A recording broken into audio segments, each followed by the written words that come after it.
Bonjour et bienvenue dans Milkshaker, le podcast qui agite les idées reçues sur l'allaitement. Je suis Charlotte Bergerot-Palisco, je suis la maman d'un petit garçon de 2 ans que j'ai allaité durant 1 an et je suis la créatrice de ce podcast. Dans la vie, je suis ostéopathe spécialisée en périnatalité. Je m'occupe des femmes en général, de leur désir de grossesse à leur postpartum, des bébés et des enfants. J'accompagne spécifiquement certaines problématiques d'allaitement en libérant les bébés des tensions qui les empêchent de téter correctement, permettant un allaitement serein pour la mère et l'enfant. Au fil des consultations, je me suis rendu compte que le principal frein à l'allaitement, c'était le manque d'informations, de partage d'expériences et de vécu dans une société où l'allaitement n'est pas une norme. Je vous propose donc d'interroger avec moi des mamans et des papas sur leurs expériences, mais aussi de vous informer auprès de professionnels spécialisés en allaitement. Mon objectif est simple, vous informer, vous donner les clés pour faire des choix en conscience, banaliser l'allaitement sous toutes ses formes, vous le rendre plus accessible, plus facile et alimenter ce fameux village dont on a tant besoin pour élever un enfant. On enchaîne aujourd'hui sur les frénotomies, c'est-à-dire les sections de frein de langue. Un professionnel a suspecté chez votre bébé ou bambin un frein de langue et ou de lèvres restrictif, alors que faire ? Noëlla Rajonson est chirurgien dentiste. Elle s'est spécialisée dans la prise en charge de ces freins restrictifs buccaux. Elle va donc nous parler aujourd'hui des différentes étapes. Quand couper ? Qui coupe ? Comment on coupe ? Est-ce que ça fait mal ? Y a-t-il des risques ? Et après, on fait quoi ? Et avant, on fait quoi ? Comment je peux être sûre que c'est utile pour mon bébé ? Bref, c'est 10 000 questions qui viennent vous saisir en tant que parent et qui sont bien légitimes alors qu'on parle de sectionner quelque chose dans la bouche de votre chouchou. On a la chance aujourd'hui que quelqu'un dont c'est le métier réponde à toutes ces interrogations. Peut-être que cela en suscitera d'autres, et si c'est le cas, on y reviendra, car on sait que le sujet est délicat. En attendant, tout ceci est fait pour vous rassurer. À écouter la douce voix de Noëlla, vous comprendrez très vite qu'elle ne veut aucun mal à votre merveille. Cet épisode est la suite logique de l'épisode 19 avec Émilie Chevalier. Si les freins de langue ont le moindre secret pour vous, je vous conseille vivement d'écouter l'épisode précédent avant celui-ci. Je vous souhaite une belle écoute. Bonjour Noëlla, bienvenue dans Milkshaker. Bonjour. Alors Noëlla, est-ce que tu peux te présenter, s'il te plaît ? Oui, je suis chirurgien dentiste en Gironde, à Villandreau, c'est une petite ville de Gironde. Je suis maman d'une petite fille de 2 ans et à présent, je ne m'occupe quasi exclusivement que des soucis de fonction de la langue en lien avec les freins restrictifs buccaux. Donc je me suis spécialisée dans les frénotomies, pour l'instant que des bébés et bientôt pour les enfants et les adultes quand il y aura un peu plus de place. Voilà. D'accord, parce que tu es déjà débordée. Ok, donc Noëlla, vous l'aurez compris, sectionne les freins de langue de votre bébé quand ils sont restrictifs. Cet épisode va faire le lien avec un épisode précédent que vous avez donc probablement déjà écouté sur les freins, qu'est-ce que c'est, pourquoi on en a, comment les détecter, etc. Noëlla aujourd'hui va nous parler de mon bébé a un frein de langue et maintenant qu'est-ce qu'on en fait si jamais on a décidé d'aller le faire sectionner et donc de le prendre en charge. Et donc ma première question, Noëlla, ça va être ça. Mon IBCLC, par exemple, ma consultante en lactation m'a dit « Tiens, je pense que votre bébé a un frein de langue restrictif et ou de lèvres et ou de joues. Qu'est-ce que je dois faire ? Vers qui je dois me tourner ?» Donc si l'IBCLC a dit qu'il y avait un souci de frein, c'est sûrement parce qu'au niveau fonctionnel, les muscles de la bouche, de la langue, des joues, des lèvres ont du mal à travailler efficacement et d'avoir une succion optimale. Donc la première chose qu'on peut faire, c'est voir un thérapeute manuel qui est formé au frein, comme un chiropracteur, ostéopathe. On peut même aussi voir des kinésithérapeutes qui vont nous permettre de travailler tout ce qui est autour du frein, de donner des exercices peut-être pour préparer son bébé, puisque si au niveau fonctionnel ça marche pas, on va essayer de travailler tout ce qui est autour pour le préparer en vue de la frénotomie. Et prendre son rendez-vous également chez la personne qui peut couper, parce que parfois il y a des délais qui sont assez longs, donc même si on n'est pas sûr qu'on veut couper, qu'on a besoin de temps de réflexion, on peut très bien prendre son rendez-vous et l'annuler ensuite si nécessaire, s'il y a beaucoup de semaines d'attente. D'accord, ok, donc c'est un accompagnement aussi en attendant de pouvoir faire la fréno. Voilà, tout à fait. On parle parfois de consulter des orthophonistes, par exemple, en thérapeute autour des frénotomies. Est-ce que tu peux nous expliquer pourquoi? Oui, tout à fait. Les orthophonistes, parce que, s'il y a un problème de fonction, de la langue et c'est eux qui travaillent, tout ce qui est rééducation, oro-myofonctionnelle, on dit. Donc, tout ce qui va être, rééducation de la fonction des muscles, de la bouche et du coup, ils vont nous Mhm. accompagner sur comment, aider son enfant à mieux utiliser, ces muscles-là puisque, en fait, il faut imaginer, qu'avoir un frein de langue, c'est comme si on avait un plâtre au bras. On est Oui, un peu bloqué dans ses mouvements, donc on fait un peu différemment. On fait comme on peut, on va dire, et c'est pas parce que quelqu'un va arriver pour couper le frein, on a enlevé le plâtre en fait, et ben c'est pas parce qu'on nous a enlevé le plâtre qu'on va tout de suite lever le bras, porter des charges au lourdes ciel. et faire tout comme il faut, pas du Hmm. tout. C'est pas parce qu'on a corrigé l'anatomie qu'on corrige forcément la fonction. Et donc l'orthophoniste est là pour nous aider à rééduquer les muscles à fonction de fer en vue de couper les freins ou parfois même sans frein, ils vont nous aider pour rééduquer la langue et toutes les fonctions autour de ça. Donc, il y a plusieurs spécialistes qui peuvent nous aider, l'orthophoniste et puis également les thérapeutes manuels pour travailler tout ce qui est tension, qui peuvent aussi donner toutes les tensions musculo-squelettiques, les tensions de la naissance, les tensions qu'il y avait à cause de la position in utero, de l'accouchement. Tout ça, ça peut donner aussi des symptômes similaires aux freins restrictifs qui gênent dans Tout la à fait. mobilité des muscles. Ouais, et si vous cumulez les deux, alors là, vous avez encore plus de chances que tout ensemble fonctionne bien. C'est ça, tout à fait. Ok, alors, qu'est-ce que c'est qu'une frénotomie? Alors déjà, on entend le mot frénotomie, on entend le mot frénectomie. Est-ce que tu peux nous refaire un petit point lexique Oui, alors pour qu'on on comprenne? utilise plusieurs mots, mais en fait, en réalité, pour les bébés, il n'y a pas trop de différence. En fait, frénotomie, ça serait pour sectionner le frein, donc toutes les insertions ne sont pas enlevées, donc on coupe le frein, il va se reformer sur une longueur différente. La frénectomie, c'est toute l'élimination du frein.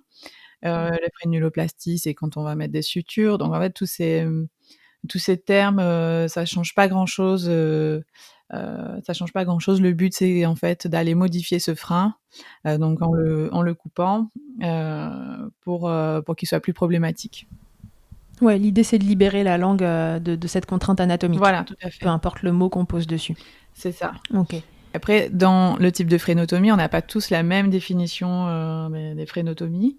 Mhm. En fait, souvent, quand on dit: «Bon, on va couper le frein», on pense souvent aux freins qui sont coupés à la maternité. On va couper, quick, c'est fait en 2 secondes, c'est fini, tout est rétabli. Mhm. Et du coup, à la maternité, on coupe plutôt la partie qui est, la partie du devant du frein, c'est-à-dire la partie qui dépasse, Ouais. la petite membrane que l'on voit, qui est souvent accrochée, vraiment à la pointe de la langue ou tout proche. Donc c'est souvent les freins qu'on appelle antérieurs. Ouais, Hem, ces freins qui sont plus faciles à voir. Globalement, ceux-là, voilà, ceux-là, on les voit tout le souvent monde les voit. et Mm. heu et du coup, la maternité, ils vont couper cette partie, donc il y a pas forcément de plaie.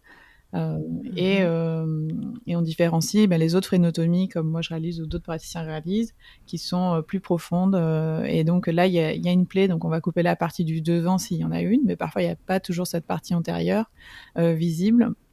Mais on va couper la partie un peu plus loin. Donc là, en fait, on a coupé toute la restriction.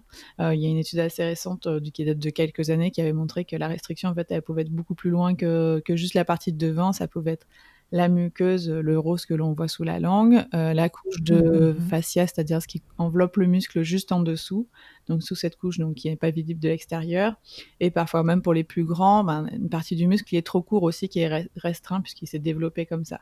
Oui, parce il s'est développé autour de la restriction, en fait. Donc lui-même est comme un muscle qui n'a pas été utilisé, un peu trop serré.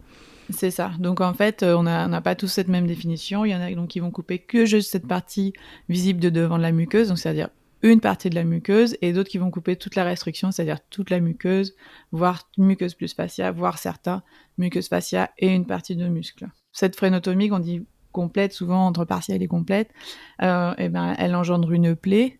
Et s'il y a une Mhm. plaie, eh bien, il faut que la cicatrisation soit optimale. Et donc, ça nécessite vraiment une rééducation sur le moment, puisque là, il y a une possibilité de rattachement, qu'anatomiquement, bah, ça revienne, contrairement à la frénotomie faite à la maternité, puisque s'il n'y a pas de plaie, ben, le bébé il peut se rééduquer, bouger sa langue en 3 ans comme en 2 jours, peu importe Mhm. l'incidence. Mais quand il y a une plaie, il faut vraiment qu'on ait des résultats assez rapides pendant la cicatrisation.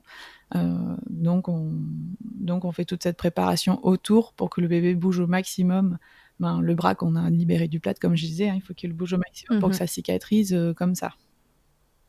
D'accord. Et à la maternité, on trouvera jamais un praticien qui sectionne des freins sur toute leur longueur, sur toute leur restrictivité? C'est peut-être possible, puisque nous en Gironde, on a le docteur Brinté aussi qui est en maternité et qui connaît quand même beaucoup mieux maintenant la problématique des freins. Mais bon, les bébés sont pas forcément prêts aussi. Donc, ils peuvent Mhm. avoir toutes les tensions de leur accouchement et faire que même si on a coupé entièrement, ils ont peut-être une partie qui se rattache. Mais en tout cas, c'est assez rare. Je pense qu'il y ait une grande plaie dans la bouche à J2 Ouais, euh, d'accord. Et alors, est-ce que c'est utile du coup quelle est l'utilité de sectionner ce frein sur sa partie antérieure sans faire l'entièreté de la restrictivité? Ça va apporter quelque chose au bébé quand même. Ben oui, ça peut déjà apporter parce que s'il a vraiment cette partie antérieure qui est bloquée, normalement pour la succion, le bébé doit pouvoir faire un mouvement de vague. Donc la Mm. langue, elle fait une vague en bougeant, en élevant la partie du devant, la partie moyenne. Euh, et du coup, bah, s'il a toute cette partie antérieure qui est bloquée, déjà la vague, elle est très limitée même pour la partie du devant. Donc la succion, Ouais. il peut déjà y avoir des soucis de succion. Donc ça va, même en coupant que cette partie, bah, on libère déjà de la mobilité. Et du coup, ça Mhm. peut déjà maintenir un allaitement, permettre à la maman de Mhm. s'en sortir un peu mieux. Parfois, tous les symptômes disparaissent entièrement, même si l'autre Ouais. partie n'est pas coupée.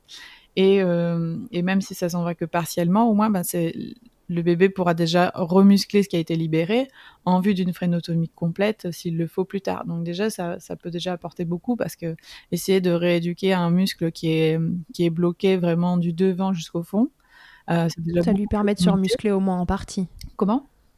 Ça lui permet de se remuscler au moins en partie. Oui, c'est ça, voilà. C'est au moins, il Mm. peut déjà être mieux préparé. Donc dans tous les cas, c'est pas perdu, quoi, pour moi. Ok, super. Et alors, donc qui coupe? Puisqu'on parle de sectionner ces freins de langue, on parlera des freins de lèvres aussi en même temps. Qui coupe tous ces freins dans la bouche des bébés? Donc des dentistes, des pédodontistes comme toi? Oui, il y a des chirurgiens dentistes, donc pédodontistes qui s'occupent exclusivement des enfants aussi. Et les professionnels médicaux, ça va être les ORL, stomato, les médecins aussi. Il peut y avoir des médecins généralistes, des pédiatres. Voilà, Mhm. tout personnel médical peut couper un frein. Euh, Ok. voilà. Est-ce qu'il y a différentes façons de sectionner un frein de langue? Oui, on peut couper au ciseau et on peut couper au laser. On peut couper au scalpel. Enfin, il y a différents outils. Il y a du bistouri électrique. Il y a différentes manières. Ils ont tous des différences. Le ciseau n'a pas de possibilité de coagulation sur le moment, donc c'est le risque hémorragique. Et en tout cas, il faut le gérer un peu plus facilement, un peu plus Oui, il y difficilement. a potentiellement un risque de saignement à contrôler après. Voilà, c'est ça. Par rapport au laser, où Mhm. souvent il y a un pouvoir de coagulation déjà. Donc c'est un petit peu plus. Moi, ça me semble plus facile parce que je coupe au laser. Mais en fait, Oui, c'est ta technique. ouais. Mais en fait, bon, le plus important, c'est pas vraiment l'outil, euh, parce que celui qui le fait le maîtrise son outil. Donc il Mhm. le fait en conséquence avec les risques qu'il y a et les avantages. Mais le plus important, c'est surtout jusque où c'est coupé. Voilà, c'est ça qui est important. C'est est-ce que la frénotomie est complète ou non. Est-ce que Mhm. maintenant la langue s'élève sans tension après la frénotomie? Peu importe l'outil que j'ai utilisé, Ouais. c'est ça qui est important. Et donc ça, on peut le faire avec les deux outils, que ce soit le ciseau ou laser. Mais ce qui est important, c'est le résultat. Comment ça va se passer? Donc je décide que, on m'a dit que le frein de langue de mon bébé était potentiellement restrictif. C'est le professionnel qui sectionne, en fait, qui fait le diagnostic final de savoir si ce frein est vraiment restrictif ou pas. C'est ça? Oui, c'est ça. Alors normalement, officiellement en France, en tout cas, c'est pas le cas dans d'autres pays. Mais en France, ceux qui sont habilités à diagnostiquer un frein, ouais, si on veut jouer sur les mots, c'est les professionnels médicaux et les orthophonistes. Voilà. Mais en réalité, les bébés, ils arrivent très rarement en premier lieu chez l'ORL, chez le dentiste ou chez l'orthophoniste. Ils atterrissent d'abord chez d'autres personnes, chez l'ostéo, chez le chiro, chez la consultante en lactation, voilà, dans les associations d'allaitement aussi. En fait, ils vont atterrir ailleurs parce qu'au début, ben, ils sont tout petits, les parents, sont en difficulté et ils cherchent et donc les personnes disponibles d'abord, c'est pas l'ORL qui va leur parler des freins, c'est quelqu'un d'autre. Mmh. Donc ces personnes-là, ben, si elles sont formées, elles peuvent pas faire le diagnostic réel pour dire j'ai diagnostiqué telle chose, mais en tout cas elles peuvent avoir de forts soupçons et s'y connaître parfois même mieux qu'un professionnel médical. Et du coup, c'est ces personnes-là qui vont parler d'abord des freins. Et du coup, c'est ces personnes qui peuvent donner des exercices à faire déjà ben, pour préparer le bébé, comme je disais. Oui. Mais là, il a son bras bloqué dans le plâtre et il va falloir le préparer Mmh. en vue de lui libérer son bras. Donc, on va lui Oui, pour que le apprendre. bras soit prêt à se dégager en fait de ce plâtre. Donc la langue prête à se dégager de ce frein. Voilà, c'est ça. Et donc, il faut le préparer au niveau moteur. Donc déjà, voir Mmh. s'il arrive à faire tous les mouvements, parce que normalement, il est limité dans ses mouvements, mais il peut réaliser des mouvements.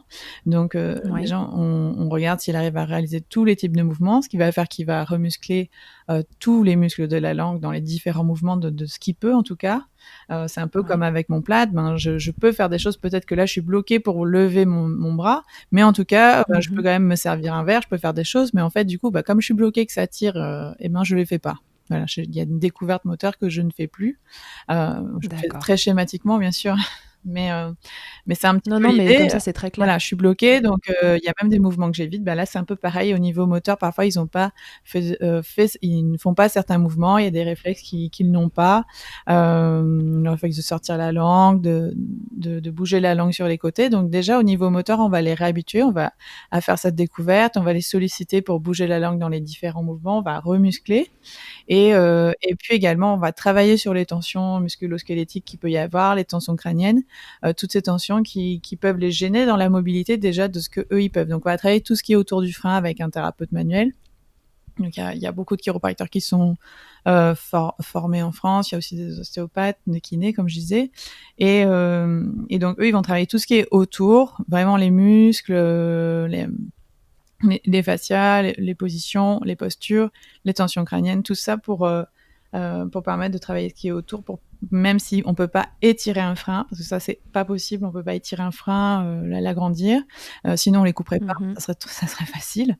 Oui, sinon on les couperait Le pas. frein ne s'étire pas, mais on peut par contre détendre tout ce qui est autour, détendre les muscles, assouplir les structures autour du frein pour permettre que le jour de la phrénotomie, eh bien, la langue s'élève beaucoup plus facilement, voilà, que ça cicatrise de façon plus optimale. Donc, on va travailler tout ce qui est autour et déjà, rien qu'en voyant parfois un chiropracteur, en faisant des exercices, parfois il y a même des améliorations parce que déjà le bébé fait de meilleurs mouvements, il a une meilleure tonicité, on lui a enlevé des tensions qui le gênaient dans sa mobilité. Enfin, toi, si tu es ostéopathe, je pense que tu vois déjà ça au quotidien. Peut-être tu fais ta séance et déjà le bébé peut-être mieux. Voilà, tout à fait. En fait, le frein génère des tensions et puis on a aussi le droit d'avoir des tensions en plus d'un frein de langue et ou de lèvres. Et donc, si déjà on retire une partie des tensions, on améliore la fonction. On peut déjà avoir un bébé qui ouvre mieux la bouche, qui arrive à un peu mieux tirer la langue, etc. Mais ça n'enlève rien à la restrictivité du frein. Oui, c'est ça. En fait, on va travailler tout ce qui est autour du frein, ça veut dire essayer de lui mobiliser la langue, éliminer les tensions, le solliciter au niveau moteur. Et il y a tout le travail de Michel Emmanuel Price qui a réalisé la Tummy Time Method. C'est la méthode du temps sur le ventre. En fait, c'est pas vraiment juste la méthode de mettre son bébé sur le ventre pour dire bon, ça y est, il est sur le ventre. En fait, c'est le principe d'interagir avec son bébé, d'être en interaction avec lui, que ce soit au niveau visuel, parole, contact, etc. Et donc, quand on est en interaction avec lui, ben, on va l'aider à exprimer ses compétences au niveau moteur en l'engageant dans des mouvements qui peuvent être plus ou moins faciles pour lui, et dont, par exemple, le temps sur le ventre, mais ça peut être aussi du travail d'enroulement, de faire des roulades, de le mettre en position d'extension la tête un peu vers l'arrière, mais de façon passive et du coup, ça l'aide à réguler son système nerveux autonome, c'est-à-dire à savoir mieux s'apaiser, quand il est un petit peu challengé sur des choses qui sont un peu difficiles pour lui et voilà et du coup, tout ce travail-là, on peut le faire, c'est pour les parents chez eux, à faire chez eux. On peut aussi se faire aider d'un kinésithérapeute, bien sûr, pour, si c'est un peu difficile pour un bébé de faire certains mouvements. Mais, cette Tummy Time méthode, du coup, elle est faite pour vraiment améliorer la relation entre les parents et leur bébé et du coup de l'aider à exprimer ses compétences et de se développer au niveau moteur, au niveau sensoriel, au niveau visuel, voilà et c'est adapté à chaque bébé. Donc par exemple, un bébé qui est toujours en hyperextension, qui n'y arrive pas du tout à s'enrouler, ce bébé-là, il peut très bien sûrement passer, beaucoup de temps sur le ventre, mais si on le laisse, tout le temps sur le ventre, ça va être, hyper difficile de l'enrouler. Donc en fait, ça l'aide pas forcément. Donc on va vraiment adapter. Si c'est du travail plutôt d'enroulement, si c'est du travail de déroulement, normalement, chaque bébé doit pouvoir être vraiment mobilisé un peu dans tous les sens. C'est-à-dire s'enrouler, se dérouler, quand il est sur le ventre, il doit pouvoir faire des mouvements vraiment actifs, tourner la tête ou être un peu tonique et dans l'autre sens, être aussi relax et du coup, le fait qu'on le sollicite au niveau posture, ça l'aide aussi au niveau de sa langue, parce que le bébé, il se développe, d'abord dans la posture de sa langue, ensuite le maintien du cou, ensuite le maintien du tronc et donc au niveau postural, ça va l'aider à se retonifier, à détendre, à se remuscler et donc ça va l'aider au niveau de sa langue également et donc pour sa succion, pour, au niveau digestif aussi, pour, tout ce qui va être reflux, gaz, aérophagie et cetera et voilà. Donc en fait, on prépare son bébé au niveau moteur et bien sûr, c'est adapté, à chaque âge du bébé. On va pas chercher les mêmes choses et à la même vitesse. On va vraiment s'adapter. Ça va pas être la même chose de préparer un bébé, de 6-7 mois et un bébé, de 15 jours. Et voilà. Donc ça, c'est la partie un peu moteur. Et on peut l'aider aussi au niveau sensoriel, puisqu'il y a des bébés, au niveau sensoriel, ils ont des hypersensibilités, il y a des choses qu'on peut pas trop toucher, c'est désagréable pour eux. Donc on va s'assurer en faisant tous ces jeux, déjà qu'au niveau oralité, il y ait pas de souci, qu'on peut lui toucher le Ouais. visage, qu'on peut lui toucher dans la bouche, pour le préparer, à ce changement qu'il va y avoir, puisque quand même, en coupant le frein, même si c'est très, simple comme procédure, ça reste quand même un changement. Il est habitué à compenser, à faire tous ces mouvements d'une certaine manière et là, on va changer son système de compensation. Donc au niveau Mmh. sensoriel, déjà, on peut travailler pour s'assurer déjà qu'il soit prêt à ce qu'on aille l'embêter dans la bouche pendant, plusieurs semaines ensuite, pendant la rééducation et que pour lui, il est prêt, même au niveau de son système nerveux, à savoir être apaisé, à savoir y accueillir ces changements. Donc là, il faut rencontrer des professionnels, encore une fois, qui sont formés à tout ça pour accompagner justement sur ces exercices, vous les montrer et préparer ce bébé à la frénotomie. Voilà, tout à fait. Il y a des exercices standards qu'on donne un peu à tout le monde parce qu'en fait, en réalité, on a un gros souci de professionnels formés. Il y en a pas partout, même les orthophonistes, il y en a pas partout. Enfin, l'idéal, ça serait d'avoir une personne pour la rééducation, parce qu'il y a des gens, c'est leur métier, comme les orthophonistes, une personne pour les tensions et une personne pour l'allaitement et une personne pour l'anatomie, donc pour couper. Voilà, ça c'est l'idéal, mais dans la réalité, eh bien non, on manque, on manque. Donc tout le monde fait un peu à sa sauce. Par exemple, moi, c'est l'anatomie, mais je vais quand même aider pour les exercices. Les ostéopathes, les chiro, c'est pareil, ils vont donner des exercices un petit peu aidés. La consultante à lactation, c'est pareil, parce qu'en fait, tout le monde s'entraide et on essaye de faire une prise en charge globale. Donc, s'il manque l'information quelque part, on va aider. Mais en tout cas, il faut s'entourer des professionnels qui connaissent ça, parce que pour les adultes et les enfants, voilà, ce qui est le plus important pour eux, c'est la rééducation et finalement couper le frein, corriger l'anatomie, c'est que optimiser la rééducation qui a été faite avant. Et donc, il y a pas de raison que pour les bébés, ça soit différent, que pour eux, Ok. il y ait pas de rééducation à faire, quoi. C'est pareil, corriger l'anatomie, ça va pas juste tout. Oui, surtout que là, on agit sur une anatomie et une fonction. Enfin, un bébé, quand il naît, est câblé pour téter. Donc, c'est quand même un truc qui fait toute la journée. C'est ça. Voilà, c'est la compétence première du bébé, quoi. Donc, évidemment, c'est celle qui a le plus besoin de rééduquer parce que c'est celle qui a le plus de chances d'avoir été entachée par un problème. Oui, tout à fait. Et puis, il y a pas que tété aussi, quoi.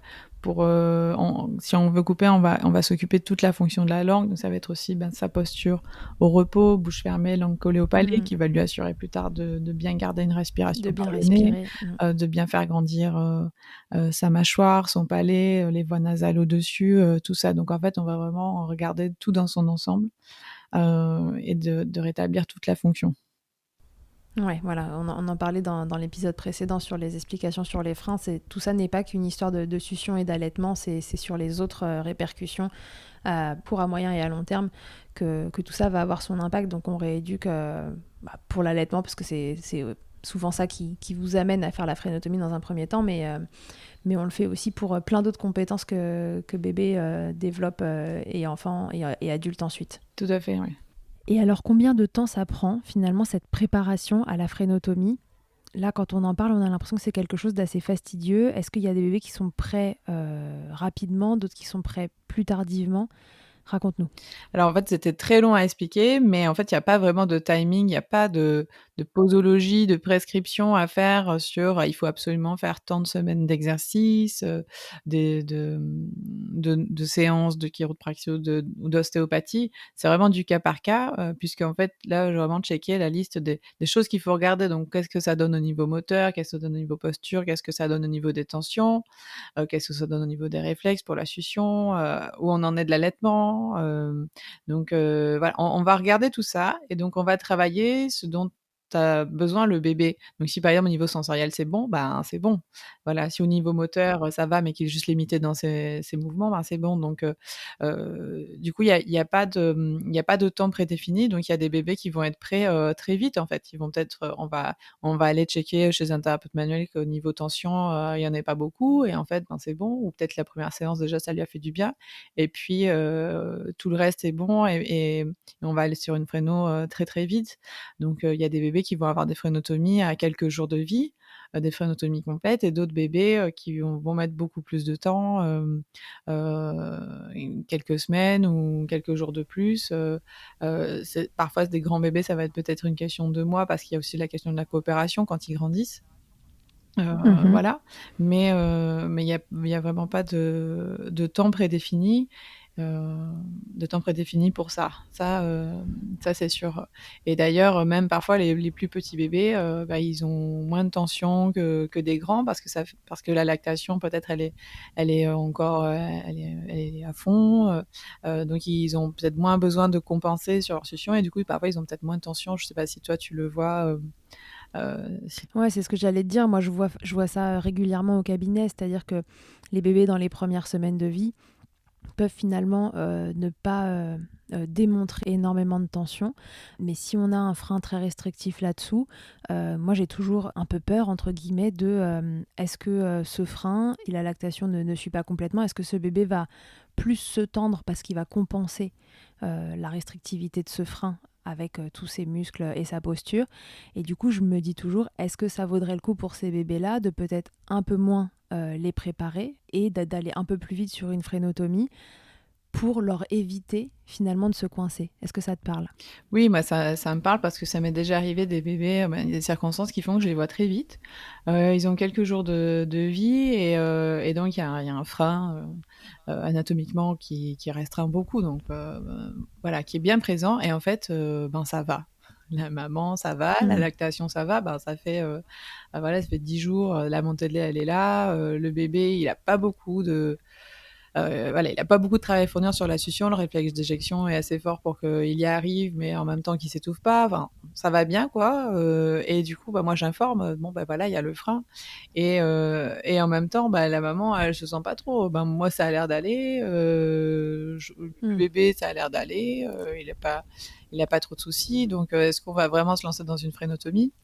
Donc, là, je dois l'informer de, voilà, il y a le frein, voilà sur quoi il faut rester alerte, parce que ça reste toujours aussi un danger pour la lactation, parce que du coup, si le bébé stimule moins bien et que la lactation après s'adapte à la stimulation du bébé, eh bien, elle peut en pâtir. Mmh. Et donc, je me souviens d'une maman comme ça allait très bien il y a quelques jours, et puis finalement, elle était restée, je la connaissais très bien, donc on est resté en contact, et puis finalement, on a fait la fréno à 2 mois. et ou à 2 mois et Mmh. demi et en fait, bah, là, ça allait plus du tout. Parce que le bébé, il compensait beaucoup, il avait des tensions, il avalait beaucoup d'air, il gérait plus du tout le D'accord. réflexe d'éjection, enfin, voilà. Donc en fait, ça c'est arrivé, plus tard. Donc chacun fait le choix pour que ça soit le bon timing, bah, par rapport aux symptômes, mais aussi parce qu'en fait, ben, les 1ers enfin les premiers mois de vie, ça s'est très bien passé. Et il avait pas Mmh beaucoup de mh. tension par rapport à ça et finalement après, ben, il a fait pas mal de séances pour libérer cette tension parce que du coup, il compensait beaucoup. Donc voilà, donc est-ce que ce bébé, il aurait fallu vraiment attendre les 2 mois et demi? S'il avait eu des soucis dès le début, bah, forcément parce qu'en fait, peut-être qu'il aurait été prêt, très très rapidement, quoi et donc c'est pour ça qu'il y a des bébés, ils peuvent avoir des frénotomies, sur vraiment, leurs premiers mois de vie, voire 15 jours, enfin voire quelques jours. Nous, le bébé le plus tôt qu'on ait fait, c'était 9 jours au cabinet, mais après, faut aussi arriver à avoir un rendez-vous. Ouais, Voilà. faut aussi arriver à avoir un rendez-vous, bien sûr, c'est un peu le souci de temps en temps. Ouais, donc faut vraiment s'adapter au bébé qu'on a en face, c'est-à-dire qu'on peut avoir un bébé, peut-être pas complètement prêt, mais encore en début de vie avec un frein très restrictif et ça peut valoir le coup de sectionner relativement rapidement pour lui éviter de se coincer plus. Et puis à l'inverse, on peut avoir des bébés beaucoup plus tard et il vaut mieux attendre encore un petit peu pour les préparer parce que sinon ça va pas bien se passer. Oui et puis, ce qui est important aussi, c'est que c'est un travail pluridisciplinaire, donc avec l'allaitement, on travaille avec une consultante parce qu'on n'est pas sur un allaitement souvent qui est, physiologique, quoi. C'est un allaitement où il y a des problématiques, donc c'est vrai que c'est plus facile de se faire accompagner et donc Ouais. parfois l'allaitement, il est en danger ou le bébé est en danger par rapport à sa prise de poids, les compléments sont difficiles, la lactation est difficile à maintenir parce qu'on peut très bien Oui, dire, là la question se pose pas, faut y aller. voilà et du coup, parfois, eh ben, il faut faire le choix de oui, le bébé, il a encore beaucoup de tension, c'est pas le bébé qui arrive avec 0 tension et puis c'est parti, mais peut-être il va devoir avoir, plus de séances derrière. Ça va pas tout régler de couper le frein, mais on va essayer, voilà, on va essayer d'avancer, vraiment en concertation avec, le thérapeute manuel qui suit le bébé, la consultante en lactation en disant: «Bah, là, on va avancer la fréno. Est-ce qu'au niveau tension, c'est jouable?» Et puis on va dire: «Oui, oui, c'est jouable» et puis on va beaucoup travailler en post-fréno. Mm. Parce que sur le moment, bien sûr, on va couper le frein, donc il y a rien de magique. C'est d'ailleurs même encore aujourd'hui, il y avait une maman, bah, on a avancé ce rendez-vous, son bébé, il a beaucoup de tension, il est suivi, il a déjà fait pas mal de séances, voilà, moi je sais plus quel âge il a, mais je crois qu'il a 1 mois. Et la maman est quand même en Mhm. grande difficulté et bon, après avoir coupé le frein, elle a pas une tétée sans douleur parce que son bébé, il a encore beaucoup de tension, donc anatomiquement, c'est possible d'ouvrir grand la bouche, mais il a pas une super bonne prise au sein. Elle a encore, ses crevasses, donc sur la tétée, bah, ça fait encore, mal parce qu'elle a encore les lésions, donc il y a rien du tout de magique, mais par contre, on avance et elle va être suivie derrière avec, voilà, elle est très entourée Ouais, derrière pour qu'on puisse avancer et parfois ça va être plus facile aussi, je pense, pour le thérapeute manuel d'avancer alors qu'on a enlevé exactement. la restriction anatomique, plutôt que d'essayer d'avoir un truc un peu ajusté, avec la restriction, quoi. Parce que finalement ça peut être difficile. Donc parfois en post-réno, bah, ça va être plus simple parce que là on a vraiment enlevé le problème et donc c'est vraiment là l'intérêt, c'est ça qui est super intéressant, c'est de pouvoir parfois, travailler vraiment, ben, en discutant avec les professionnels qui entourent les bébés. Parfois les bébés, ils sont très jeunes et ils partent de loin. Ils ont des réflexes de succion qui sont très mauvais. On travaille dessus, et enfin les personnes, autour travaillent dessus et ils ont pas mal de tension et puis ils sont très suivis et comme ils se sont entourés de la bonne équipe et ben, on arrive à des choses super et ils sont pas arrivés, super relax, sans tension, sans problème, avec des exercices faits depuis 1 mois et demi. Ça ne sert à rien du tout. Non, là, il fallait avancer et donc voilà, c'est vraiment du cas par cas. Il y a pas de Ouais. recette, à suivre, juste avant. C'est du cas par cas et on s'adapte et il faut savoir prioriser, voilà, il faut savoir prioriser entre les tensions, le développement moteur, sensoriel et puis l'allaitement. Voilà, protéger aussi, l'allaitement ou protéger le bébé, s'il s'alimente pas, même comme parfois ils sont non allaités aussi, on a la même problématique, quoi. Mm, mm, mm. Ouais, c'est les Voilà, mêmes problématiques en effet, même s'ils sont pas allaités, là, parce que dans tous les cas, il faut libérer ces bébés de ces tensions pour pas qu'ils grandissent dessus. tout à fait. Et c'est là que parfois on est un peu pris en sandwich par certains bébés et de l'intérêt de travailler pas tout seul, parce qu'en fait c'est des problématiques où c'est vraiment intéressant d'avoir plusieurs avis pour prendre la décision la plus juste possible pour ce bébé-là à cet instant T, entre les tensions qui sont là, qui sont concomitantes au frein, celles qui sont consécutives au frein, et essayer en fait de bien cadrer le traitement de ce bébé pour à la fois libérer anatomiquement, pour que cette libération anatomique permette aux tensions de se libérer, et à la fois, il faut libérer assez le bébé pour que faire lâcher le problème anatomique fonctionne. Donc voilà, moi au cabinet, c'est vrai qu'il y a certains bébés qui nous prennent un peu en sandwich comme ça, et il faut les voir de façon assez rapprochée, etc. Mais encore une fois, entourez-vous en fait d'une équipe. Alors Noëlla, elle travaille dans un cabinet où il y a tout sur place. C'est pas comme ça partout, mais pour les endroits où ça l'est, super. Sinon, entourez-vous d'une équipe qui se parle en fait, voilà, qui échange sur qu'est-ce que tu en penses, est-ce que toi aussi tu penses qu'on sectionne ce frein avant parce que ça va nous aider à libérer le reste des tensions, ou est-ce que tu penses qu'il faut encore le faire travailler. Et le mieux c'est ça en fait, c'est d'avoir comment on appelle ça, le feedback des Oui, autres thérapeutes, et c'est exactement. comme ça Ouais, qu'on prend les meilleures décisions. c'est vraiment de discuter ensemble parce qu'en fait, moi, si j'étais toute seule, bah, moi, les parents m'appellent, ça va pas du tout, l'allaitement, ça va pas du tout. Bah oui, on avance, allez, on coupe, c'est parti. Et en fait, bah, derrière, ça suivrait pas du tout parce que le bébé il est hyper Ouais. tendu, parce qu'il compense beaucoup à chaque tétée. Et ben en fait, il se crispe totalement. Et Ouais. du coup, bah moi, avec ma baguette magique, bah, ça marche pas toute seule. Pas du tout. Donc c'est pour ça que c'est vraiment important de travailler ensemble et il y en a pas un qui passe avant l'autre, quoi. C'est vraiment en concert. Et donc la communication, c'est ça qui fait dans le travail d'équipe, même qu'on soit au même lieu ou non, quoi. Mais en tout cas, Ouais. de discuter pour savoir, voilà, quand il y a des priorités, il faut savoir les prendre. Et puis, il y a des parents qui peuvent avoir des problématiques identiques, mais il y en a un qui sera plus urgent que l'autre parce qu'il y a aussi le contexte qui fait que dans telle famille, ça va être, voilà, l'allaitement est plus en danger que dans l'autre famille où ça roule. Voilà, quand la maman, c'est son troisième enfant et qu'elle, on lui dit, bon, il faut Ouais. tirer son lait, complémenter au dalle, etc. Ça va, c'est pas, voilà, il y a des parents qui peuvent pas, ou même parfois juste avec un enfant, voilà, l'épuisement du postpartum, le contexte fait que parfois, là, c'est trop difficile, alors que d'autres, ça y est, ils vont être à deux, ils vont pouvoir s'aider, puis ils vont pouvoir tenir quelques temps, et d'autres, là, c'est pas du tout possible. Donc voilà, c'est vraiment du cas par cas pour la préparation et pour le contexte et pour les urgences. Ouais, voilà. C'est là que nous, en tant que professionnels, on est là pour vous accompagner là-dedans. À la fin, la décision, c'est toujours vous qui la prenez, mais on est là pour vous accompagner, pour essayer de savoir tous ensemble quel est le meilleur moment pour faire ci ou ça avec votre bébé, fonction du contexte dans lequel vous évoluez et de l'urgence de la Tout situation. à fait. Et alors maintenant, très bien. Donc mon bébé est prêt. Ouais. Je l'ai préparé, j'ai fait les exercices, il a vu un thérapeute manuel, plus ou moins un orthophoniste. Comment ça va se passer? Comment ça se passe cette intervention? La première question que les parents posent, et moi ils me la posent hyper souvent, c'est mais est-ce que ça va lui faire mal? Alors, c'est une procédure qui est assez simple. Alors, selon le ciseau ou le laser, en fait, c'est vraiment une question de secondes pour couper. Selon le laser, c'est plus ou moins rapide, le ciseau aussi.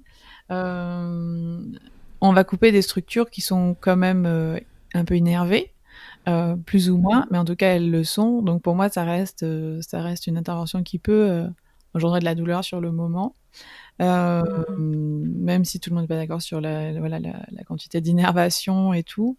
Donc c'est vrai qu'à la maternité, c'est la petite membrane, elle est très très peu innervée, surtout sur les premiers mois de vie. Donc comme ça prend vraiment qu'une seconde, bon, il n'y a pas forcément d'anesthésie, mais en tout cas, la phénotomie en elle-même, ça reste quand même un acte chirurgical.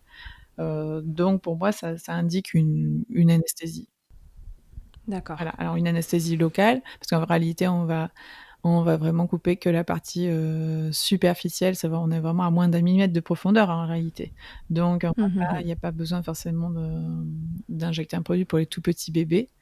Voilà, ça peut être par le froid, ça peut être par un gel, voilà, par différentes manières. En tout cas, on essaie de limiter un peu l'éventuelle douleur avec un produit anesthésiant. Voilà, tout à fait.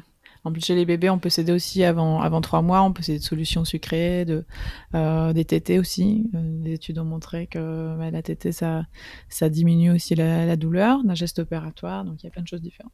Et donc, la consultation, comment elle se déroule quand les parents arrivent chez toi pour faire sectionner le frein de leur bébé? Alors, moi, je travaille en équipe, donc c'est pas le cas de tous ceux qui vont couper. Moi, je travaille avec une chiropracteur et une consultante en lactation qui sont sur place. D'accord. Donc du coup, la chiropracteur, elle va réaliser une séance, puisque toujours dans le but d'éliminer les tensions, puisque là, moi, je vais libérer l'anatomie, mais s'il y a des tensions qui gênent, ben, la mobilité, elle va pas être pleine. Donc elle va Mhm. faire, notre chiropracteur, elle va faire une séance. Et ensuite, moi, je vais préparer bébé donc avec le gel anesthésiant. On va prendre une petite couverture, souvent des parents en fait, pour les contenir un peu, pour les bras, ça c'est pour la sécurité. Donc voilà, comme les Mhm. emmailloter quoi, la dernière seconde. Ok. Moi les parents ne sont pas dans la salle pendant l'intervention, c'est pas le cas de tous ceux qui coupent, hein. Parfois les parents sont là, parfois Mhm. les parents ne sont pas là. Moi j'ai fait le choix, ben les parents ne sont pas là et c'est comme ça dure, avec mon laser, ça dure 10 secondes pour couper un frein. Je prends le bébé pendant quelques minutes, sachant qu'on l'a préparé ensemble, parce qu'il faut quand même laisser le temps de mettre les gants, de vérifier que tout est bien fait. Oui. Voilà. Et ensuite, je ramène le bébé, donc c'est endormi encore une quinzaine de minutes, on va dire, avec le gel anesthésiant. Donc ils peuvent pas téter tout de suite, ça c'est l'inconvénient du gel, ou du moins ils peuvent essayer. D'accord. Donc on va dire il y a toujours des vaillants qui arrivent et les autres non. Et du coup, ça c'est la grande frustration d'un bébé qui peut pas téter devant le sein de sa maman. Donc du coup, ça, ben, ça leur plaît pas toujours, hein, de toute façon, de pas pouvoir téter. Mais en tout cas, quand l'anesthésiant est parti, ils peuvent tous téter. Voilà, ils peuvent tous téter juste D'accord. après. C'est comme d'habitude, quoi. Voilà. Ils peuvent Donc, ils t'aident avant de repartir du cabinet. voilà, après ils peuvent téter avant de repartir. Nous, on leur remonte les exercices et surtout Mhm. maintenant il y a une plaie dans la bouche et du coup il va falloir gérer un petit peu la cicatrisation de cette plaie et on leur montre les étirements post-frénotomie qu'il va falloir réaliser pour la gestion active de la cicatrisation pendant les semaines qui suivent la frénotomie. Et ça, Oui, donc là, c'est la consultante qui montre tout ça ensuite, voilà, c'est la consultante c'est qui ça? montre ça, parfois c'est moi. Voilà, on reprend un petit peu le post-fréno. Nous, on a une consultation préalable avant, donc souvent on a déjà un petit peu expliqué comment ça se passe. Euh, Mhm. mais ça se passe comme ça. Donc du coup, ils sont pour un geste qui dure vraiment 10 secondes pour couper le frein, comme je disais, ils sont Oui, avec ils passent nous. la journée chez vous. Ouais, ils passent avec nous bien 1h15, 1h30, parfois plus quand Ok, il était des siestes. Voilà. ok, très bien. Il y a des risques à pratiquer une frénotomie ou pas? Les risques, alors ça reste toujours une intervention, donc il y a toujours des risques, mais les risques sont assez faibles, c'est-à-dire la complication la plus fréquente, c'est l'inflammation. En fait, ben là, Mhm. pour la plaie, comme je disais, donc il va y avoir une plaie en forme de losange sous la langue ou sous la lèvre. Cette plaie Oui. ça se refermer en plusieurs semaines et la première phase de la cicatrisation, c'est l'inflammation de quelques Mhm. jours. Donc en moyenne, c'est 3 jours. Et donc la complication la plus fréquente, c'est que l'inflammation dure un peu plus longtemps. Ce qui est pas très grave, puisque là, ça va juste être le confort et la douleur du Oui, c'est le bébé. confort pour le bébé. Voilà. Mm. Donc souvent cette inflammation, elle peut être gérée avec un antidouleur assez simple. Mm. Et du coup, bah, faut juste en prendre un peu plus pour certains bébés. Voilà. D'accord. L'autre le plus fréquent, ça va être les saignements ben, sur le moment ou dans les premières 24 heures. Il n'y a pas encore le tissu de cicatrisation qui s'est mis sur la plaie. Donc ça peut Mhm. ressaigner, c'est surtout pour la lèvre parce que c'est très vascularisé, mais il y a pas de structure vasculaire dangereuse à cet endroit-là. Donc la plupart du temps, s'ils saignent, mais on les remet à téter et ça plaque la plaie et ça s'arrête. Donc ça aussi, c'est une complication assez simple. Voilà, les Ok. complications les plus fréquentes sont quand même assez simples. Il y a pas les complications infectieuses ne font pas partie des suites de la frénotomie parce que dans la bouche, ça cicatrise très bien. C'est comme quand Bien et vite. voilà, bien et Ouais. vite. Et donc Mm. c'est comme quand on vous enlève une dent, même sans suture, sans rien, alors que l'os finalement il est à nu. Et bien Ouais. vous pouvez manger votre steak, faire n'importe quoi. Enfin voilà, enfin pas fumer, mais en tout cas on peut vivre sa vie et Ne faites pas fumer vos bébés en voilà. post-frénotomie, s'il vous plaît. Et du coup, voilà, ça cicatrise assez bien. Après, il y a des suites un peu plus rares, comme des petits granulomes, c'est des excès de tissu de cicatrisation, des choses comme ça qui peuvent exister. Ça pose pas de problème fonctionnel. Comme je dis souvent aux patients, parce qu'ils me demandent moi aussi si c'est risqué, je leur dis bah, globalement non, c'est très peu risqué. Et à la fois, c'est l'avantage de la frénotomie et aussi son inconvénient, c'est que comme ça cicatrise vite et bien, on a très peu de temps pour que la langue récupère toutes ses capacités dans ce laps de temps de cicatrisation. C'est ça, voilà. Et d'ailleurs, on va dire que quelque chose qu'on pourrait mettre dans les complications, c'est le réattachement. C'est le fait qu'il y ait une partie qui se recicatrise comme avant, donc on repère de l'amplitude par rapport à avant, enfin par rapport à la Ouais. frénotomie, et que du coup Mmh. les résultats fonctionnels soient pas complets. Voilà. Ouais, d'accord. Donc ça, c'est un peu la partie où on dit qu'il y a eu un échec, entre guillemets, de l'intervention. Mais est-ce que c'est vraiment un échec pour tous les bébés? Est-ce que... Et non, pas forcément, parce que déjà, il y a vraiment une différence entre l'anatomie et la fonction. Parce qu'on peut très bien avoir déjà, pour certains bébés, on peut avoir des freins restrictifs et avoir aucun symptôme. Donc Ouais, déjà, il y a même pas forcément d'intervention, mais même en post-frénotomie, pour ceux pour qui c'était indiqué, on peut très bien avoir une totale réussite fonctionnelle et finalement le bébé, il a eu un rattachement même très faible, mais il a perdu un peu d'amplitude d'accord. quand même. Voilà, même parfois ça m'arrive, moi tout va super bien et c'est, quand je les vois au contrôle à 1 mois ou 2 mois, je vois qu'en fait, il y avait une petite partie réattachée. Donc anatomiquement, on n'est Mmh. pas parfait, mais au niveau fonctionnel, on est nickel. Donc il y a ça. Ouais, et c'est ça qui est important, c'est le fonctionnel à la fin. Voilà, c'est ça. Donc c'est pour ça que, nous, ce qu'on veut, c'est gérer après, qu'au niveau anatomique, ça cicatrise le mieux possible. Parce que Mmh. plus on est bon anatomiquement, plus on aura de chances d'être bon après au niveau fonctionnel. Mais parfois, il y a des bébés Ouais. au niveau anatomique, ben, c'est pas parfait, ils ont un réattachement, partiel et au niveau fonctionnel, ça va. Et pour d'autres, ben, il y aura un réattachement partiel et au niveau fonctionnel, ça va pas. Et à ce moment-là, ben, on va Ouais, et dans ce cas-là, du coup, qu'est-ce qu'on fait? On peut recommencer? Dans ce cas-là, on peut recommencer, pas tout de suite parce que, s'il y a eu un réattachement, c'est pour certaines raisons. Donc déjà, peut-être ces raisons sont encore là. Pourquoi il n'a pas bougé sa langue, pleinement, donc on va pas le faire tout de suite. On lui a libéré, une partie, donc on va remuscler Mmh. déjà cette partie, on va réaméliorer la fonction, on va travailler, là par contre, moi dans mon cas, je demande à travailler avec un orthophoniste systématiquement là par contre pour avoir vraiment quelqu'un qui va être là pour la rééducation, parce que là, on va pas le faire 2-3 fois, 2-3-5 fois. Donc là, on va vraiment, se faire accompagner au niveau remoteur et préparer le bébé, mais on n'interviendra pas immédiatement. Déjà, on va attendre, peut-être minimum 2 mois, parce que souvent, il leur faut déjà pour récupérer, un peu plus de tonicité, le temps de remuscler et tout, il leur faut 4 à 6 semaines. Donc on va se laisser le temps vraiment d'avoir les effets de la première frénotomie, de travailler vraiment au niveau oromoteur et ensuite, on va refaire, si c'est indiqué, s'il y a toujours des symptômes, et bien on le refera minimum 2 mois après, pour Ouais. donner de meilleures chances. Mais déjà, on a libéré certaines choses, donc on va travailler là-dessus. Un peu comme l'histoire de la frénotomie de maternité. C'était partiel, mais on continue la rééducation et boum, après on fait la frénotomie complète. Ouais, on laisse un laps de temps à ce bébé pour développer ses compétences fonctionnelles autour de ce qui a déjà été fait et ensuite on va plus loin si c'est C'est ça. nécessaire. En fait, il faut imaginer parfois il y a un bébé, mais on va faire la frénotomie, il a un réattachement. Mais si on recoupe tout de suite, il y a de fortes chances qu'il revienne à l'identique, quoi. Si aujourd'hui il a Mhm. si aujourd'hui il a cette force musculaire, cette tonicité qui lui a permis d'élever, sa langue que jusqu'à une certaine limite, il y a pas de raison que Mhm. la semaine suivante, ça soit plus, quoi. Donc D'accord. on va attendre un petit peu et lui donner plus de chance. Ok. Les suites d'une frénotomie pour les parents, donc on l'a compris, il y a des exercices, enfin c'est quasiment les mêmes exercices qu'avant la frénotomie qu'on refait après, plus cette notion d'étirement là, et de mobilisation de la langue pour éviter que la cicatrice se refasse trop serrée. Oui, en fait, ils vont continuer leurs exercices de rééducation, puisque là, le bébé, Mhm. bien, on essaye toujours de lui faire bouger la langue, mais cette fois-ci, il a plus d'amplitude. Donc, Mm. bon, la première éducation du bébé, c'est la tétée, de toute façon, mais on va essayer Ouais. de le faire travailler, voilà, dans d'autres mouvements ou de mobiliser aussi au niveau postural. Il y avait des bébés qui avaient du mal à être mobilisés, sur le ventre, sur le dos, en extension, en enroulement, donc on va leur faire travailler tout ça. Donc ils continuent les exercices de Mhm. rééducation et à côté, on a une plaie et cette plaie, elle veut cicatriser à l'identique, comme avant.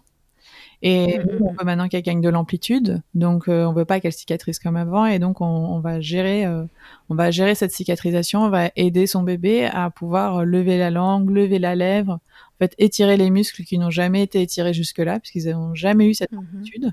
Un peu comme, l'histoire du bras, là on a libéré le bras, je vais pas tout de suite lever mon bras en haut, hein. Si j'étais en rééducation, déjà avec mon plâtre j'ai perdu du muscle, je vais aller voir un kinésithérapeute et c'est lui d'abord qui va me mobiliser mon bras Ouais. passivement pour les lever, et quand il aura fait suffisamment, je vais commencer à pouvoir le faire moi-même. Bah, c'est un petit peu cette idée-là.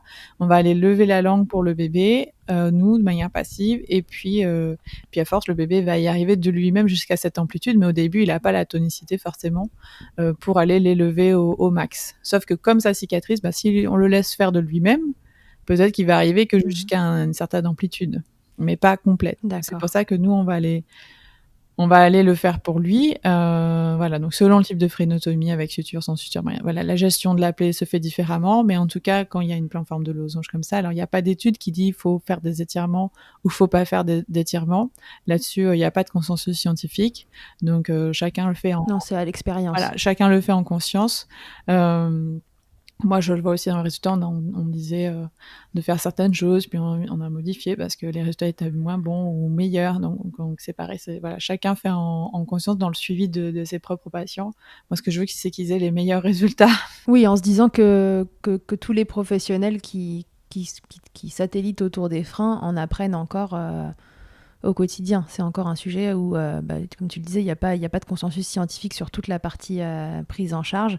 Donc, on fait avec ce qui fonctionne le mieux au cas par cas avec chaque bébé. Voilà, exactement. En fait, même pour les exercices de rééducation, il y a des personnes qui vont vous dire, il y a pas de rééducation à faire, on coupe et la tétée fait le reste, en fait, puisque le bébé mobilise sa langue. Mm. Mais en fait, en faisant ça, au niveau clinique, il y a des gens qui se sont rendus compte que, non, il y a beaucoup d'échecs, parce qu'il y a des bébés, ils vont pas forcément se repositionner. Il y a des bébés, ils ont des tensions.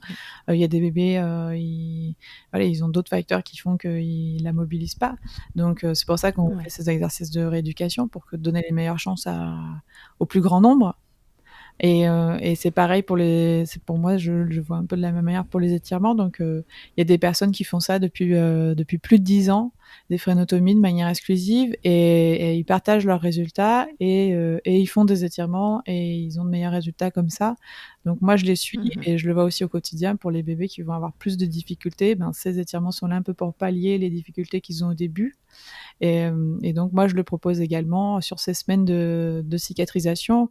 Et l'objectif, c'est de lever, donc lever la langue ou lever la lèvre pour que ça cicatrise avec cette nouvelle amplitude. Et l'objectif, c'est que Ouais. si on les fait très régulièrement, s'il y a des petites adhérences qui sont arrivées, elles vont s'en aller ni vu ni connu.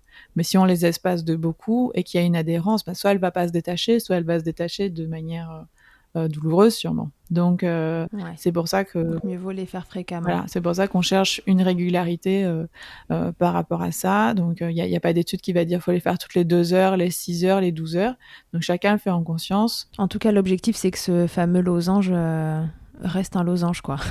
Et ne se recolle pas. Voilà, c'est ça. L'objectif, c'est au moins c'est que ça cicatrise bien. Donc, il y a des bébés où on voit ça roule depuis le début, et d'autres bébés, on voit que ça va être un peu plus difficile pour eux. Donc, c'est ceux-là qu'il faut vraiment bien suivre. Voilà. Bon, souvent, voilà, là, je pense on a fait un bon tour de comment ça se passe, qu'est-ce qu'il faut faire autour, etc.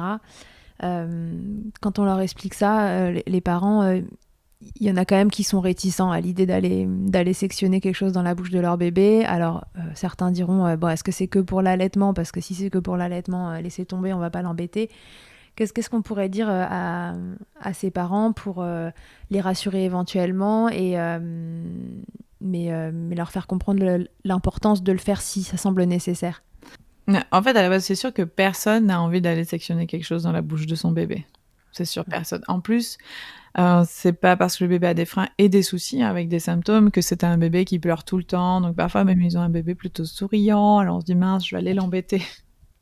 Le Mhm. pauvre, en plus, là, dans cette histoire de frénotomie complète, avec une rééducation autour, une gestion de la plaie et tout. Donc c'est assez anxiogène, c'est vrai. Euh, donc déjà, rien n'est obligatoire pour Ouais. eux. À la base, personne ne les oblige à sectionner. Ils peuvent travailler tout ce qui est autour des freins, comme je disais. La consultante en lactation, elle peut aider à voir de quelle manière on peut pallier de quelle manière on peut aider son bébé à avoir dans sa succion qui n'est pas optimale, protéger sa lactation, etc. Le thérapeute manuel, il va travailler tout ce qui est autour. Les exercices, ils vont permettre de remuscler, de détendre. Donc, on peut travailler tout ce qui est autour des freins. s'il reste des symptômes, c'est à eux de décider si ça vaut le coup par rapport au confort de leur bébé, quoi. Voilà. Si leur bébé, ça va, les symptômes sont plutôt minimes, ils ont très bien le droit de ne pas le faire. Après, ou de le faire plus tard aussi, parce qu'on peut le faire à tout âge. Après, ça va Mmh. être une question de coopération. Il y a une période d'âge où quand même la coopération va être difficile pour la rééducation entre 1 et 3 ans. Les bébés, Ouais. ça va être difficile, hein, les enfants, ça va être difficile pour eux de comprendre les tenants et les aboutissants d'une frénotomie. Mais, Oui, oui, oui. mais en tout cas, il y a rien d'obligatoire. Ça reste un geste qui est simple, avec des risques qui sont assez faibles, mais ça demande de l'implication des parents, donc c'est vrai que c'est un peu stressant. Mais en soi, ça reste quand même une procédure qui est très simple. Et même si on parle d'étirement, même si on parle de rééducation, d'exercice et tout, même ne serait-ce que les étirements, ça prend même pas 10 minutes, même pas en 24 heures, en fait. Donc le bébé, Mmh, mmh en mh. réalité, il vit sa vie tout le reste de la journée. Euh, Vraiment, voilà, c'est simple pour lui quand même. Euh, donc, Oui, c'est des exercices qui sont relativement simples à mettre en œuvre. oui, voilà. C'est juste que moralement, déjà pour le parent, c'est un peu comme si on leur donnait un médicament toutes les 3-4 heures.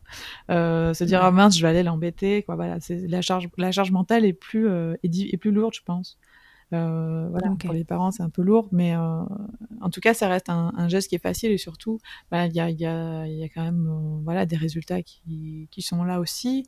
Et après, pour le confort des bébés, ça leur fait beaucoup de bien et souvent les gens la plupart du temps, les parents ne le regrettent pas.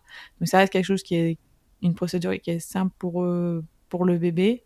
La douleur, Mmh elle est facilement gérable pour les bébés. mh. Ouais. Et les bénéfices peuvent être là, au-delà de l'allaitement, c'est sûr, pour les tensions, pour la respiration, pour le confort.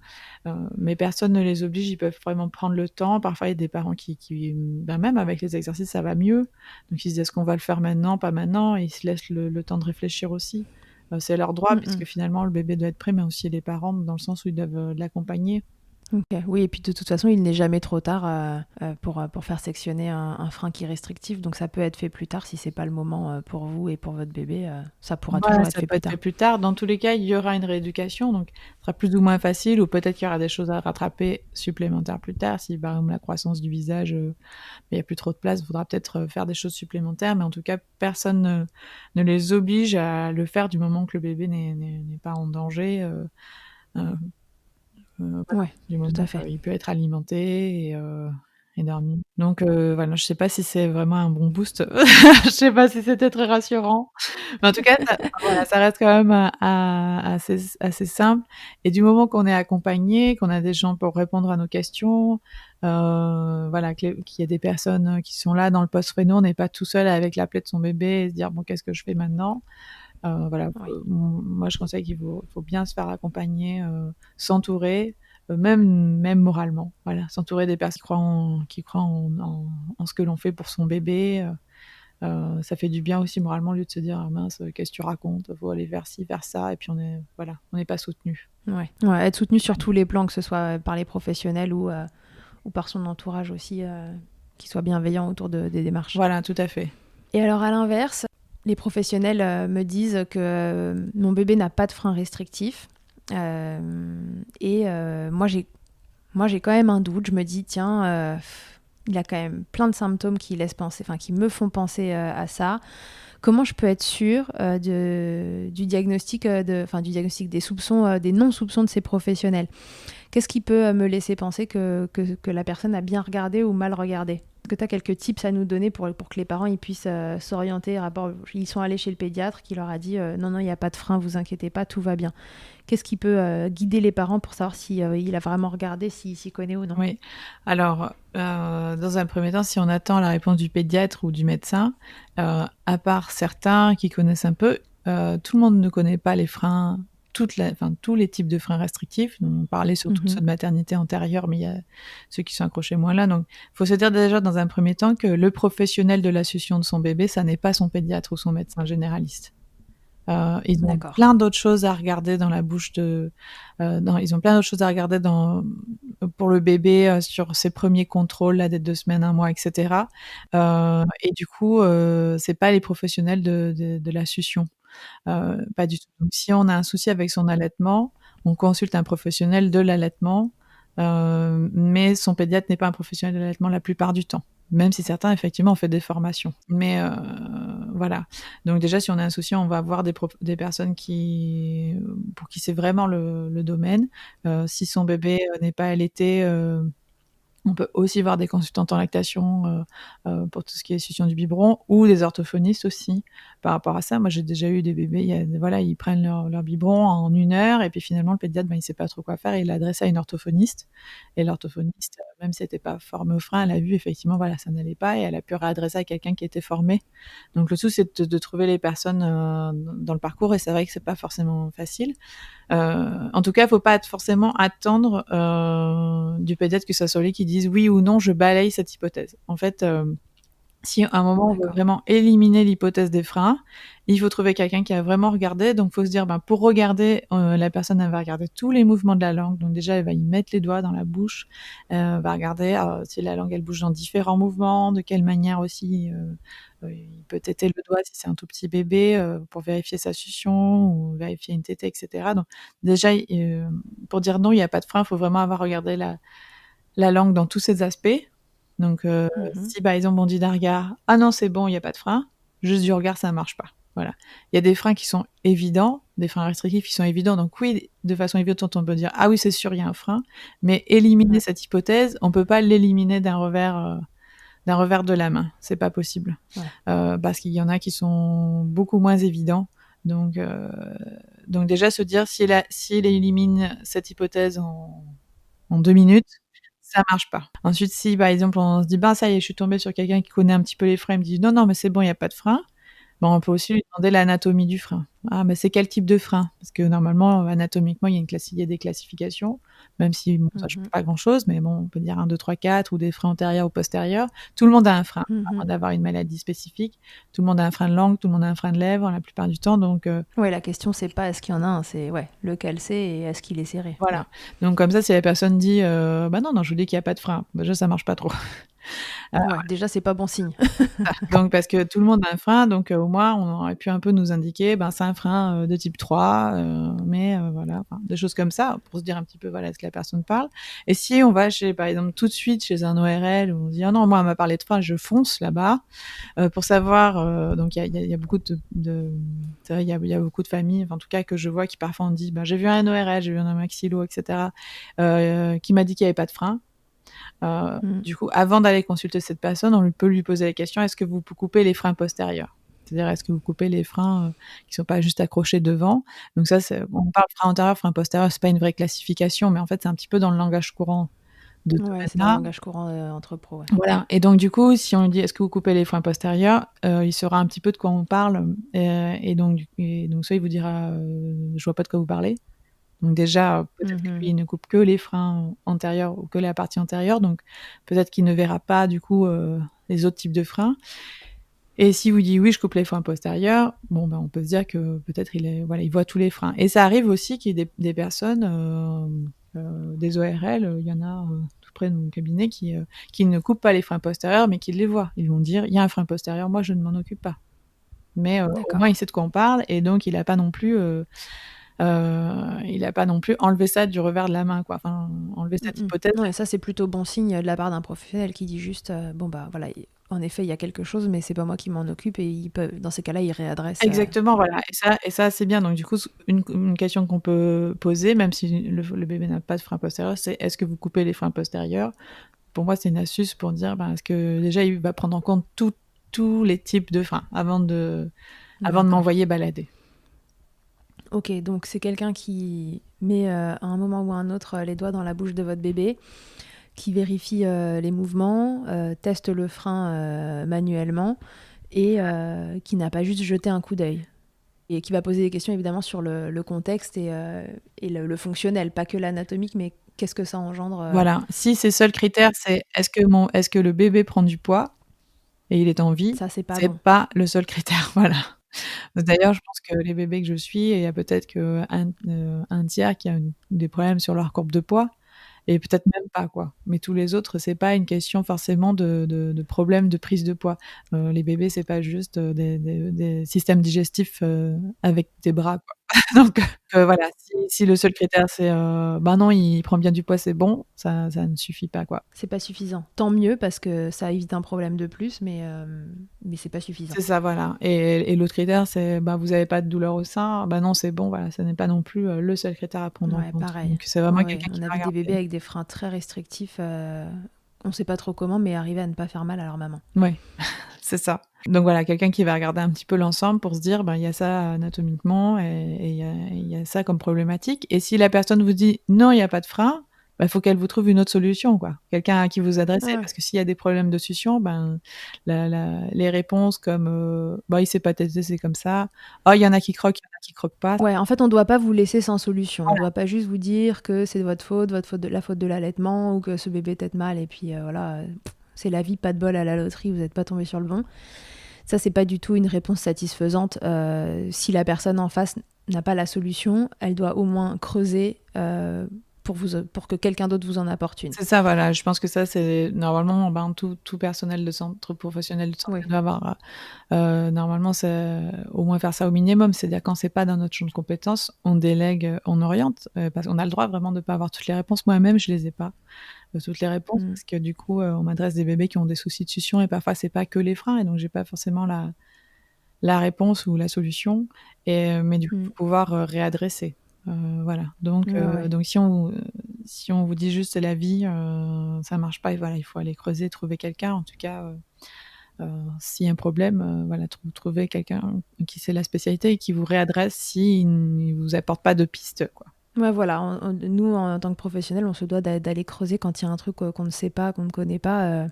Bah, c'est l'occasion pour nous, en fait, d'aller se renseigner et d'apprendre un truc de plus. Donc, soit ils vous orientent correctement, soit orientez-vous vous-même autrement si vous n'avez pas de solution et pas d'orientation non plus. Oui, la difficulté, c'est qu'il y a beaucoup de familles qui font, voilà, un peu le parcours du combattant. Ils ont vu 2 ORL, 3 ostéos, on les a un petit peu envoyés, bouler, quoi, mais en même temps ils ont pas eu de solution et puis un jour, ils tombent sur quelqu'un et c'est bon. Alors i parfois, ils sont très tristes parce qu'ils sont tombés sur quelqu'un, le bébé a déjà 7 mois ou parfois Ouais. l'allaitement a déjà été mis à mal, bon, voilà.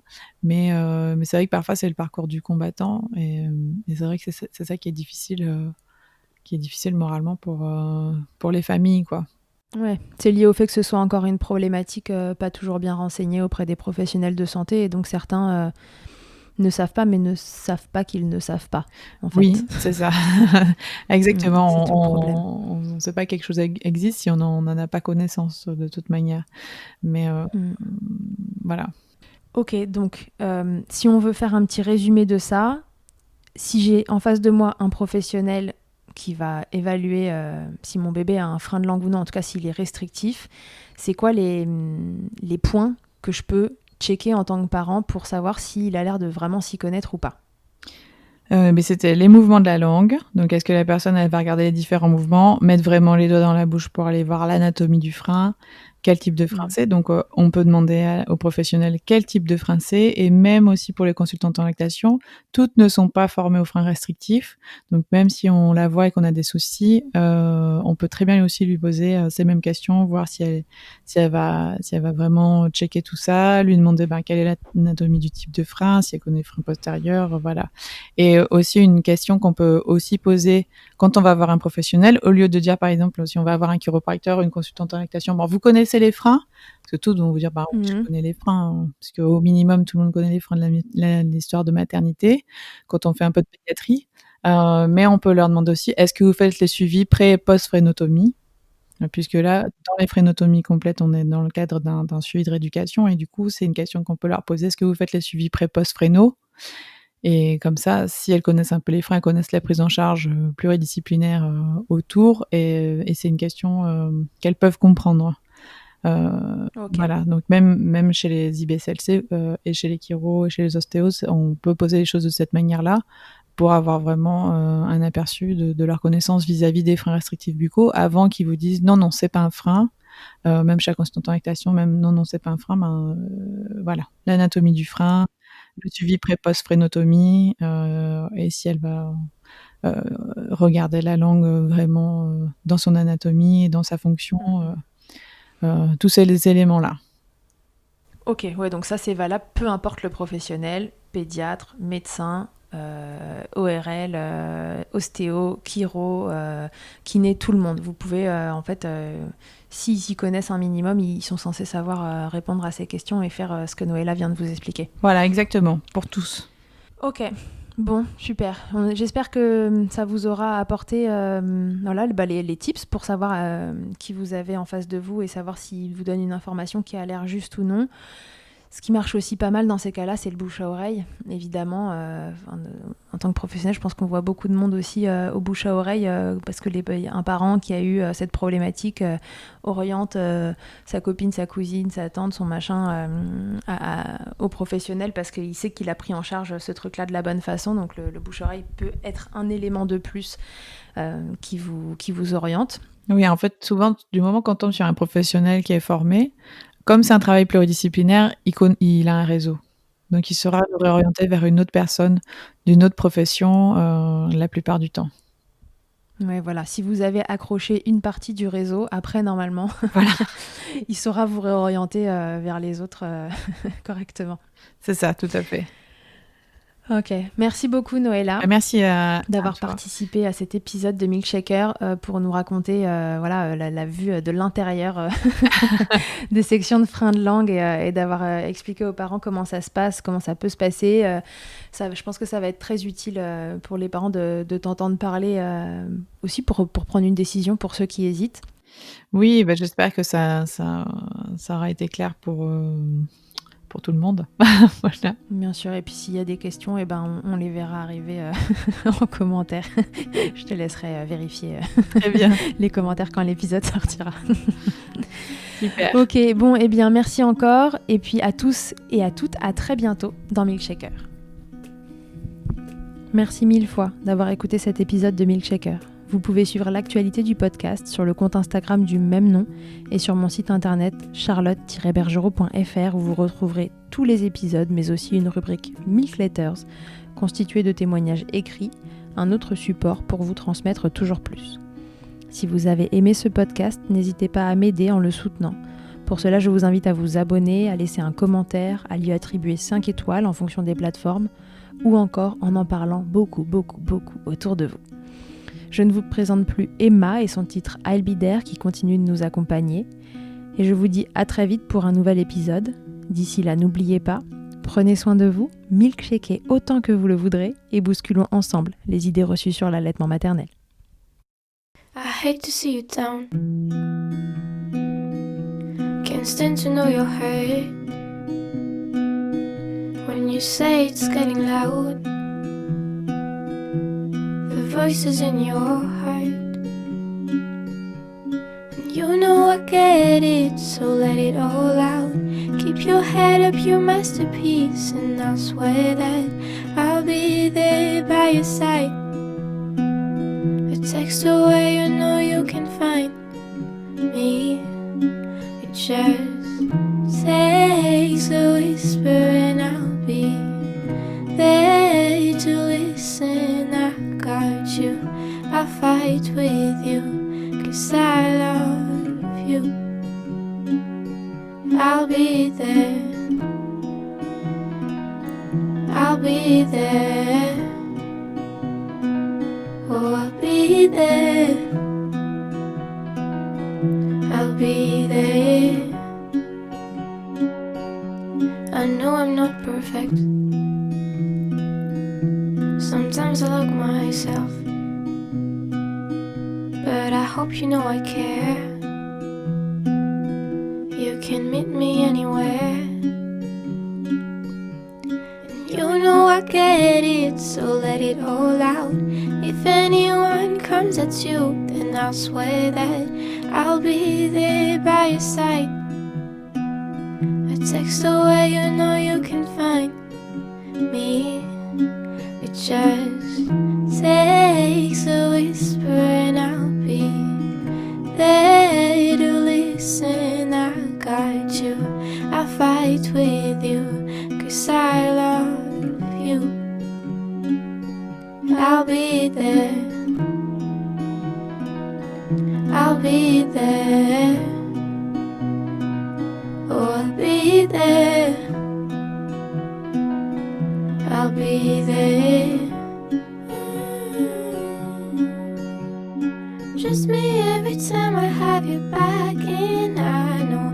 should do the exact same for me. Side by side, don't even need to talk. You know I get it, so let it all out. Keep your head up, your masterpiece, and I'll swear that I'll be there by your side. A text away, you know you can find me. It just takes a whisper and I'll be there to listen. I got you, I'll fight with you, 'cause I love you. I'll be there, I'll be there, so I'll be there, I'll be there for you.